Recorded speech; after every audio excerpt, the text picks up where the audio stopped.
It comes to the media, every interview is the same. If they like you, they treat you like Biden. But if they don't like you, it kind of looks something like this. We looked up some words that have been said about you. Okay. Crazy, Q-clown, Looney Tune, unhinged, moron. Pretty ugly stuff. Looks like the average troll in my Twitter feed, so I don't really care. You're used to it. So I don't let name calling bother me or offend me. Oh, we looked up some words to describe you, Leslie, and can't read it. That was Marjorie Taylor Greene's big interview with 60 Minutes, and they had to edit the heck out of that thing to make it work. Watch this. And things she says that are over the top, like... The Democrats are a party of pedophiles. I would definitely say so. They support grooming children. They are not pedophiles. Why would you say that? Democrats support, even Joe Biden, the president himself, supports children being sexualized and having transgender surgeries. Sexualizing children is what pedophiles do to children.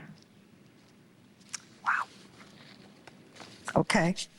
I caught 5 edits in that sequence, 5 in 30 seconds. That's what they call in the business a hatchet job. But I guess this is what you'd expect from Leslie Stahl's, the only person we know who hasn't verified the laptop yet. But see, CBS doesn't like Marjorie Taylor Greene. The Washington establishment doesn't like Marjorie Taylor Greene. And why? Because they like politicians they can control. And if you can be controlled and you're a victim, the sky's the limit. Enter John Fetterman, the media's new golden boy. He also sat down with CBS this weekend, his first big interview since being released from Walter Reed for depression. And CBS wanted to talk about fashion. He was becoming a rising political star and an unlikely darling of the fashion world. What did GQ call you? They said you were a fashion god or something. His wife of 15 years, Giselle. American taste god. And then the New York Times, I found out that I was one of the most fashionable or something. That's right.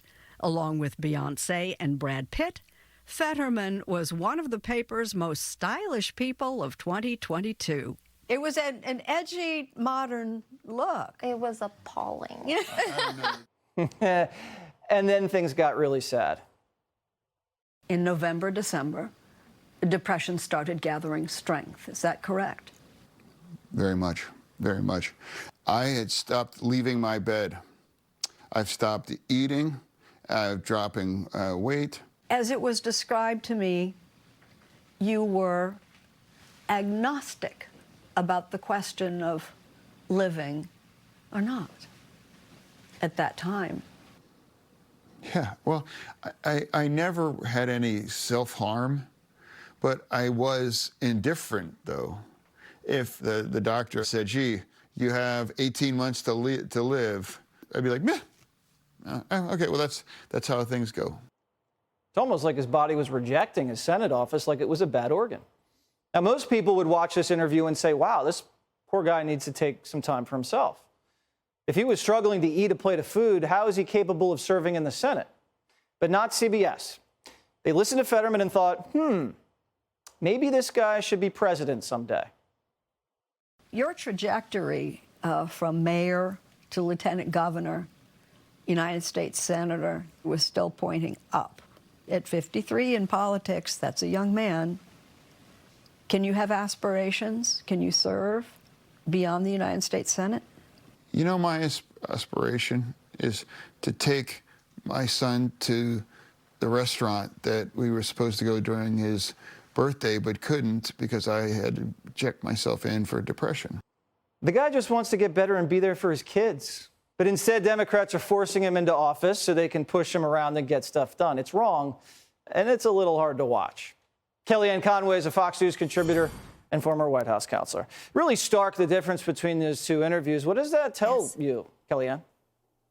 It does. And let me just say, mental health, depression, very serious issues, Jesse. I know we agree. This is a scourge in society. And I bet John Fetterman, it sounds like he might want to be an advocate for it, but that's not really what the Democrats want him to do. They need his vote to carry on their slim majority.